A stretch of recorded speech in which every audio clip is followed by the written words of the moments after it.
রাজা তার উজিরকে বলে দিয়েছিল সকাল থেকে এটা কাজ করবা, এই কাজগুলো করবা।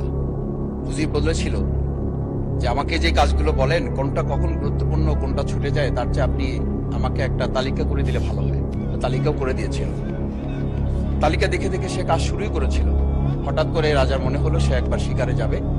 ঘোড়ার পেঠে উঠে যখন রেকাবে পা ঢুকিয়েছে, রেকাবে পা ঢুকালে পা আটকে গিয়েছিল। পাটা যখন ছুটাতে পারছিল না তখন সে উজিরকে বারবার ডাকছিল, আমার পাটা এখান থেকে বের করে দাও। পাটা বের করতে যাচ্ছিল না উজির, কারণ উজির বারবার খুঁজছিল যে তালিকাটা করে দেওয়া হয়েছিল সেই তালিকার মধ্যে পা আটকে গেলে ওটা বের করে দেওয়ার বিধান ওখানে আছে কিনা।